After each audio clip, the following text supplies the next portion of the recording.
அதிமுக கூட்டணிக்கு டிடிவி தினகரன் வருவாரா என்ற கேள்விக்கு மறுப்பு தெரிவிக்கவில்லை எடப்பாடி பழனிசாமி. சில கட்சிகளுடன் கூட்டணி பேச்சுவார்த்தை நடைபெற்று வருவதாக எடப்பாடி பழனிசாமி சூசகமாக தெரிவித்திருக்கிறார்.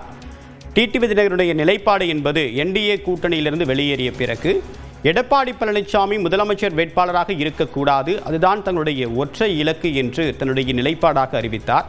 அதற்கு பிறகு அண்மையில் கடந்த ஞாயிற்றுக்கிழமை நடைபெற்ற பொதுக்குழு கூட்டத்தில் தன்னுடைய தேர்தல் யுக்தி என்பது கட்சியுடைய நலனுக்காக மட்டுமே இருக்கும், தமிழ்நாட்டின் நலனுக்காக மட்டுமே இருக்கும். இந்த நேரத்தில் நண்பன், துரோகி, எதிரி என்று யாரும் தன்னுடைய கண்ணுக்கு தெரிய மாட்டார்கள் என்ற ஒரு நிலைப்பாட்டை தெரிவித்திருந்தார். இதன் மூலமாக தன்னுடைய தேர்தல் கூட்டணி வியூகம் என்பது அதிமுகவுடன் செல்வதற்கும் வாய்ப்பிருக்கிறது, திமுகவுடன் செல்வதற்கும் வாய்ப்பிருக்கிறது, பாஜகவுடன் செல்வதற்கும் வாய்ப்பிருக்கிறது என்பதை சூசகமாக தெரிவிக்கிறாரா என்ற ஒரு கேள்வி எழுந்தது. இந்த நிலையில் அமித்ஷாவை சந்தித்த பிறகு எடப்பாடி பழனிசாமி ஒரு மிக முக்கியமான நிலைப்பாட்டை தெரிவித்திருக்கிறார். அதில் கட்சிக்குள்ளாக ஓபிஎஸ்ஐயும் சசிகலாவையும் சேர்க்கக்கூடிய திட்டம் இல்லை, அந்த நிலைப்பாட்டில் உறுதியாக இருக்கிறேன், இது உட்கட்சி பிரச்சனை என்று அவர் நேரடியாக அறிவித்திருக்கிறார். இன்னொரு பக்கம் புதிய கட்சிகள் அதிமுக கூட்டணிக்குள் வரும் பேச்சுவார்த்தை நடைபெற்று வருகிறது. எந்தெந்த கட்சிகள் என்பது விரைவில் தெரிய வரும் என்று அவர் கூறியிருக்கிறார்.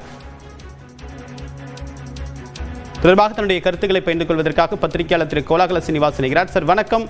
எடப்பாடி பழனிசாமி அவர்களுடைய பேட்டி, டெல்லியில் கொடுத்திருக்கூடிய பேட்டி, எந்த நிலைப்பாட்டில் மாறி இருக்காரு, எந்த நிலைப்பாட்டில் உறுதியா இருக்காரு? ஏற்கனவே எடுத்த நிலைப்பாட்டை தொடர்கிறார், எந்த நிலைப்பாட்டிலையும் மாறல. இப்ப ஏடிஎம்கேக்குள்ள சசிகலாவையோ டிடிவி தினகரனும் ஓபிஎஸ்ஸையோ நுழைப்பது அப்படிங்கறத ரூல் அவுட் பண்ற ரொம்ப தெளிவா. அதே நேரத்துல என்டிஏல அவர்கள் திரும்ப வரலாம், அதுல அவருக்கு ஆட்சேபனை இல்லை. என்டிஏ விட்டு அவங்க தான் வெளியில போனாங்க. என்டிஏ டிடிவி தினகரனையோ ஓபிஎஸ்ஸையோ வெளியேற்றல, அதை மறந்துடக்கூடாது. என்டிஏ வெளியேறுகிறோம்னு அவங்க தான் சொன்னாங்க. திரும்ப அவர்களே வரணும்னா வரலாம். இப்ப என்டிஏல இருக்கிறப்போ என்டிஏவில் அவர்கள் இருக்கக்கூடாதுன்னு எடப்பாடி பழனிசாமி சொன்னதாகவோ என்டிஏல இருந்து அவர்கள் நீக்கப்பட்டதாக ஏதாவது உண்டா? அவங்களா தான் வெளியில போனாங்க, வரணும்னா வரலாம். ஆனால் ஏடிஎம்கேக்குள்ள நுழையிறதா இல்லையா அப்படின்னா அஸ்த ஏடிஎம்கே பொதுச் செயலாளர் அவரு உள்ள நுழைய முடியாது.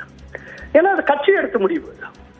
இப்ப சசிகலா டிடிவி தினகரனை பொறுத்தவரை 2017 செப்டம்பர் 12 ஓபிஎஸ் உள்ள கொண்டுறதுக்காக, ஓபிஎஸ் திருப்திப்படுத்துவதற்காக சசிகலாவையும் டிடிவி தினகரனையும் கட்சி பொதுக்குழு கூடி அவங்களை வெளியேற்றியது. இது கட்சியுடைய பொதுக்குழு எடுத்த முடிவு. அப்படிங்கிறப்போ கட்சியே எடுத்த முடிவை கட்சியுடைய பொதுச் செயலாளர் மதிக்காமல் இருக்க முடியாது. அதனால ஏடிஎம்கேக்குள்ள நுழையிறது அப்படிங்கிறது ரூல்ட் அவுட். இது 1000 தடவை எடப்பாடின்னு சொல்லி இருக்கிறார். இன்னொன்னு, ஏப்ரல் 12 ஏடிஎம்கே உடனான கூட்டணியை அமித்ஷா அவர்கள் சீல் பண்ணி அன்றைக்கு பிரஸ் மீட்லயே அதிமுகவின் உள் விவகாரங்களில் தலையிட மாட்டோம் அப்படின்னு ரொம்ப தெளிவா பிரஸுக்கு முன்னாலே சொல்லி இருக்கிறார். உங்களுடைய கருத்துக்களுக்கு மிக்க நன்றி திரு கோலாகல சீனிவாசன்.